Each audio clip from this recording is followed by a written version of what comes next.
Hello everyone, a very warm welcome to YouTube channel DDPIB. So let us start with our today's first topic, and that is operationalization of the board for advanced rulings. So the CBDT, it means Central Board of Direct Taxes, constituted the three boards for advanced ruling. So this basically talks about constitution of three boards which is for advanced ruling. So let us know about what are advanced ruling. So advanced ruling is nothing but just a set of rules. ये एक set of rules होते हैं जो भी foreigners होते हैं उनके taxation regarding, अगर किसी प्रोडक्ट के टैक्सेशन रिगार्डिंग प्रोसेस के लिए वो पहले से सेट किए जाते हैं, ताकि लेटर ऑन कोई क्लेम ना करे कि हाँ हमने यहाँ पे ये प्रोडक्ट को प्रमोट वगैरह किया, या जो भी टैक्सेशन रूल्स थे वो हमें पता नहीं थे। ठीक है, तो ये एडवांस में सेट किए जाते हैं और ये बेसिकली उन दो लोगों पे बाइंडिंग होती है। इसका नेचर जो है वो काफ़ी बाइंडिंग जैसा है, और ये एक आप पे और एक वो डिपार्टमेंट पे।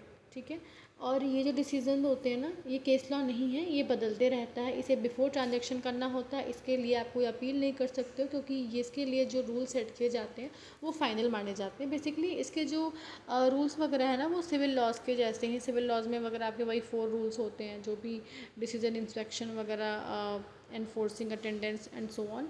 So basically advance ruling is nothing, ये आपके सेट ऑफ रूल्स होते हैं जो नॉन रेसिडेंट इंडियंस होते हैं या समटाइम्स रेसिडेंट, जिनका जो रूल्स वगैरह होता है, तो उनके लिए रूल्स होते हैं वो सेट किए जाते हैं। आगे देखते हैं। Scheme for e-advance ruling was introduced with an objective to make the entire process of advance ruling with a minimal interface and impact greater efficiency, transparency and accountability. So this advanced ruling will have major focus towards transparency and accountability. जो भी non resident investor होता है वो उसको basically जो income tax वगैरह को लेके जो उसकी लाइबिलिटीज़ बनती हैं ना, उस पर उसको सर्टेनिटी मिल जाती है बेसिकली। ठीक है, कि इंडिया में उसको इन्वेस्टमेंट के लिए क्या क्या जो रूल्स वगैरह वो बेसिकली। अब जो नॉन रेसिडेंट है उसकी डेफिनेशंस अलग अलग हैं। ठीक है, उतना डेप्थ में हमने नहीं जाना है।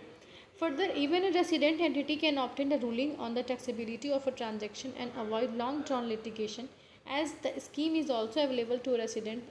As I already told कि सिर्फ नॉन रेसिडेंट के लिए नहीं है, रेसिडेंट के लिए भी है, जिसमें जो टैक्स पेयर होता है ना, वो बेसिकली एडवांस रूलिंग देखता है, कंसर्न होता है टैक्स जो उसकी लाइबिलिटीज़ बनती है उसके लिए, ताकि अगर वो एक या एक से ज़्यादा ट्रांजेक्शन कर रहा है 100 करोड़ की, जो उसकी वैल्यू वर्थ की, जो मतलब उसकी जो उसके इन टोटल 100 करोड़ समथिंग जो वैल्यू होती है बेसिकली उसके लिए। उसके बाद कह रहा है जो भी पब्लिक सेक्टर्स के जो अंडरटेकिंग्स हैं वो क्या करती है ना कि एडवांटेज ले सकती हैं गेटिंग एडवांस रूलिंग्स की, क्योंकि यहाँ पे क्या होता है कि जो भी आपकी इनकम टैक्स अथॉरिटी या फिर जो अपीलेट ट्रिब्यूनल होती है, वहाँ पे कोई भी जो लॉ पेंडिंग वगैरह हो रही होती हैं, तो वहाँ पे इस एडवांस रूल से उनको ओवरऑल एक तरीके का बेनिफिट ही देखने को मिलता है। ठीक है, अगली जो न्यूज़ है वो है आपका global initiatives on digital health, WHO manage network. So basically ये एक WHO यानी कि वर्ल्ड हेल्थ ऑर्गेनाइजेशन का एक मैनेज नेटवर्क है। कमेंट सेक्शन में आपको बताना है WHO का हेडक्वार्टर कहाँ पे है। ठीक है, तो ये इसकी इनिशिएटिव WHO की, ये बेसिकली कह रहा है कि वर्ल्ड को डिजिटल, मतलब जो भी हेल्थ है ना उसको डिजिटल हेल्थ से पूरे वर्ल्ड को कंसोलिडेट करना। सो जो global initiative on digital health है, यानी कि GIDH है, वो क्या कर रहा है कि ये जो एविडेंसेस हैं उसको कंसोलिडेट करना चाह रहा है। बेसिकली अगर सपोज़ आप एम्स में आप गया दिखाने के लिए, तो वहाँ पे आपकी जो ट्रीटमेंट होगी ना, वो आपकी जो पास्ट जो आपकी मेडिकल हिस्ट्री होगी उसके आधार पे आपकी ट्रीटमेंट की जाए। तो इसको सपोज़ हमने इंडिया से अब्रॉड में हम अपना चले गए, वहाँ पे शिफ्ट हो गए, तो अगर हम कहीं भी जाते हैं ऑल ओवर द वर्ल्ड, तो वहाँ पे हमारे जो मेडिकल हिस्ट्री है ना, उसको अच्छे से वहाँ पे रिकॉर्ड मेंटेन रहे कि आपकी जो पास्ट थे, आपके पास्ट में आपके हेल्थ से जुड़ी हुई आपको किस तरह की प्रॉब्लम्स वगैरह थी, तो वहाँ पे इन चीज़ों को देखा जाए। उसको जो भी म्यूचुअल अकाउंटेबिलिटी है ना उसको स्ट्रेंथन किया जाए, ताकि जो फ्यूचर इन्वेस्टमेंट जो भी है ना उस पर इसका एक जो इम्पैक्ट है उसको एनहेंस कर सके। Overall this topic talks about digital health. ठीक है, already I have told you कि this is a WHO managed network and that will promote equitable access of digital health by addressing challenges such as duplication of efforts, product focused digital health transformation through a focus on following 4 fundamental pillars, and that are first one is country needs tracker, country resource portal, transformation toolbox, convening and knowledge exchange. Okay. इसका जो whole process होगा वो बहुत transparent होगा और inclusive होगा। And through this evidence based and comprehensive co creation process DIDH will ultimately aim to, इसके 3 aims होंगे ultimately, and that is align, support and facilitate. Align करेगा एफर्ट्स के लिए, ठीक है, जो ग्लोबल स्ट्रेटेजी जो भी डिजिटल हेल्थ है आप, यानी कि 2020 से जो एंडोर्समेंट हो रही है 2025 तक के लिए, उसके लिए बेसिकली अलाइनमेंट की बात की जा रही है। फिर है सपोर्ट, जो भी क्वालिटी एश्योर टेक्निकल असिस्टेंस हैं, जो भी मतलब कि जैसे मैंने आपको बताया कि डिजिटली उनको कनेक्ट करना है, तो इंटरपोलेरेबल मतलब जो भी ऑल अराउंड द वर्ल्ड जो है उसको कनेक्ट करना, ठीक है। System allows to global best practices, norms and standards, मतलब सारे नॉर्म्स और स्टैंडर्ड्स को देखते हुए। उसके बाद है फैसिलिटेट करना, ताकि जो भी क्वालिटी एश्योर्ड डिजिटल ट्रांसफॉर्मेशन है उसको, उसका डेलिब्रेटिव यूज़ में उसको फैसिलिटेट किया जा सके। लोग ज़्यादा से ज़्यादा, गवर्नमेंट है जो जिस पर्टिकुलर कंट्री की, वो इस जो डिजिटल हेल्थ ट्रांसफॉर्मेशन जर्नी है उसको इंश्योर कर सके। ओके, ये जो प्रोग्राम है उसको 2020 में ही स्टार्ट किया गया था, और बेसिकली क्या कहा जा रहा है कि लगभग 70% पॉपुलेशन को कवर करने का इसका टारगेट रखा गया है, और साथ ही साथ इसका जो एक रोड मैप तैयार करना, ताकि जो आपका डिजिटल हेल्थ ट्रांसफॉर्मेशन है उसके लिए हम ज़्यादा से ज़्यादा अवेयर कर सकें लोगों को। नेक्स्ट है, थर्ड न्यूज़ है, ये आपके प्रीलिम्स पॉइंट ऑफ व्यू से इंपॉर्टेंट बन जाता है। नमो 108 लोटस वैरायटी एंड इस प्रोडक्ट। सो नमो 108 क्या एक लोटस वैरायटी फ्लावर है जो कि मार्च से लेकर दिसंबर तक खिलता है, और इसमें न्यूट्रिएंट्स की मात्रा बहुत ज़्यादा पाई जाती है, और ये एक पहला लोटस वैरायटी है जिसका जीनोम जो है वो कम्प्लीटली सीक्वेंस हुआ है अपने पर्टिकुलर कैरेक्टरिस्टिक्स के लिए, ठीक है। इससे जो अप्रैल बने हुए लोटस फाइबर से, और जो परफ्यूम बन रहे हैं फ्लोटस वगैरह से, इससे एक्सट्रैक्ट किया जाता है लोटस फ्लावर, जो भी फ्लावर्स वगैरह हैं उसको NBRI जो है उससे उसको डेवलप कराया जा रहा है under the lotus research programme in collaboration with the FFDC Kannauj. Kannauj आपको पता है, कन्नौज यूपी का एक डिस्ट्रिक्ट है जिसे हम इत्र नगरी के नाम से भी जानते हैं। लोटस मिशन को देखते हैं। लोटस मिशन क्या है, ये जो गवर्नमेंट का जो मिशन था अरोमा मिशन, इसके सफलता को देखते हुए इसको बेसिकली लॉन्च किया गया।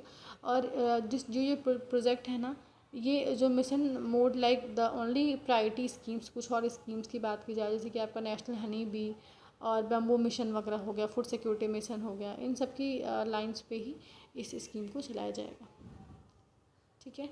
कह रहा है कि न्यू वैरायटी ऑफ एलोवेरा की न्यू वैरायटी NBRI निहार, ठीक है। इसमें क्या है कि ये भी 2.5 टाइम्स जो है इसकी यील्डिंग कैपेसिटी ज़्यादा है एज़ कम्पेयर टू नॉर्मल एलोवेरास, ठीक है। फील्ड ऑब्जर्वेशंस के आधार पे जो NBRI निहार है, आपको पूछ सकता है कि NBRI निहार किसकी वैरायटी है, तो आपको याद रखना ये आपकी एलोवेरा की वैरायटी है, ठीक है। NBRI निहार जो है वो जो है आपका found least affected against bacterial and fungal diseases, मतलब फंगल जो बैक्टीरियल डिजीजेज है उस पर इसका प्रभाव काफ़ी कम है।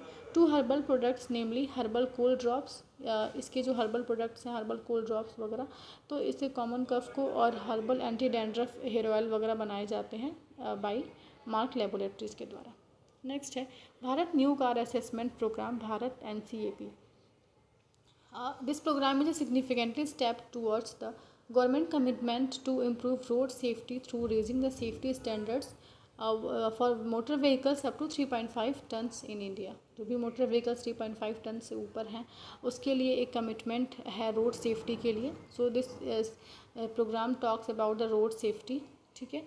ये जो प्रोग्राम है वो एम करता है कि जो कार वगैरह कार कस्टमर्स हैं उनको टूल प्रोवाइड करना, ठीक है, ताकि वो एक क्रैश सेफ्टी जो मोटर व्हीकल्स मार्केट में अवेलेबल हैं उनके लिए, ताकि जो भी कार क्रैश सेफ्टी वगैरह प्रोवाइड किया जाए उनको, ठीक है। Under this programme car manufacturers can voluntarily offer their car tested as per automotive industry standards AIS 197। Next, based on the performance of the car in test, car will be awarded star rating for audit occupations and child occupant.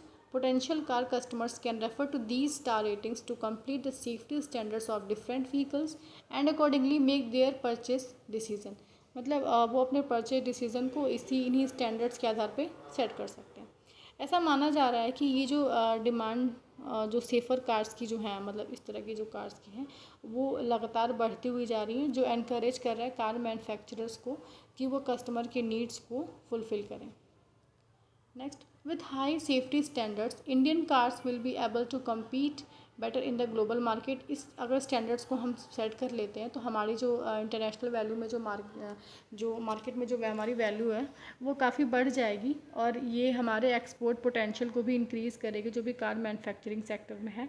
ठीक है, ये जो programme है ना, इसे expect किया जा रहा है कि एक safer sensitive car market India में डेवलप करने का एक बहुत मेजर स्टेप है।